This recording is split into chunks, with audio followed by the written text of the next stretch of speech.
Nah, di sini yang saya mau tekankan adalah passive income.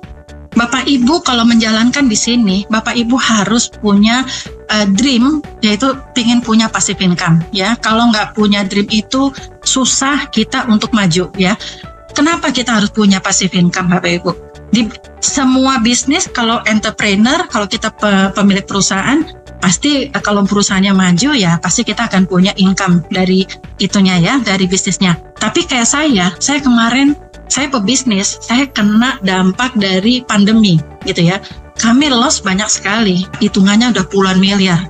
Tapi saya berusaha untuk ya sudah berbesar hati, sambil saya menunggu saya jual saham, investor dan sebagainya, datanglah bisnis kopi ini gitu ya. Jadi bisnis kopi ini kiriman dari Tuhan buat saya gitu ya, supaya saya bisa menjalankan, membantu orang banyak juga gitu ya, supaya mereka bisa survive.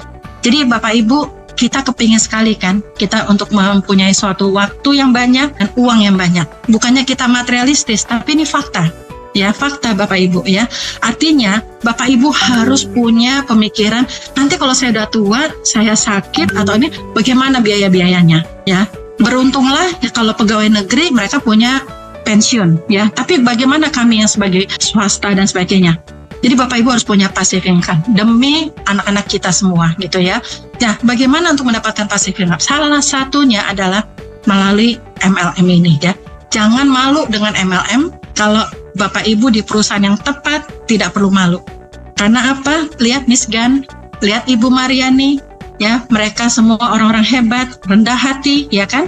Tetapi mereka tetap membantu banyak orang untuk bisa survive ya. Ini sama aja seperti saya bikin usaha. Sama aja, Bapak Ibu masuk ke Swangor, Bapak Ibu adalah pebisnis. Nah, cuman caranya bagaimana menjalankan bisnis ini? Yaitu bangun basis penikmat kopi. Bapak Ibu nggak perlu pikirkan, saya harus cari leader, saya harus cari pemain multi level, saya harus cari orang yang jago marketing. Enggak Bapak Ibu, bangunlah basis penikmat kopi. Itu aja, gitu loh. Kenapa? Buktinya di grup saya membina penikmat kopi semua. Memang ada leader, ada juga penikmat kopi. Tapi setelah penikmat kopi ini mereka merasa nyaman dengan kita, mereka merasa kita perhatikan dan sebagainya, mereka akan menjadi coffeepreneur atau mereka akan menjadi prosumer. Ya, mereka akan jadi pebisnis. Seperti itu ya. Jadi di sini Bapak Ibu bangunlah basis penikmat kopi sebanyak mungkin. Ya, jangan cuma 1, 2, 3 orang, tapi sebanyak mungkin. Buka kartu namanya Bapak Ibu di dalam handphone. Yang terdekat itulah ditanya, Bapak Ibu minum kopi nggak? Ini ada kopi kesehatan baru masuk ke Indonesia, bla bla bla bla bla bla, seperti itu, ya. Dan kadang-kadang ada yang tanya, ini kopi ini halal nggak? Tentu halal, ya, tentu halal. Karena apa?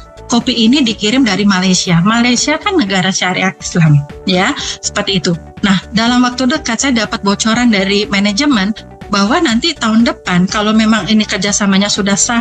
Kan kemarin bulan Juni udah ada tanda tangan ya untuk halalnya Malaysia dengan halalnya Indonesia ya gitu.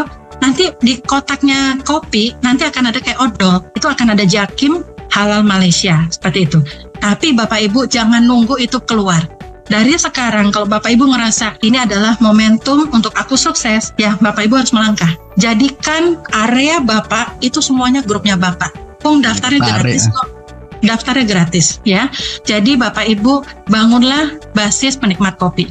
Lalu kalau sudah saya mau memasarkan kopi, saya harus bagaimana? Bagaimana saya bisa mendapatkan income di sini?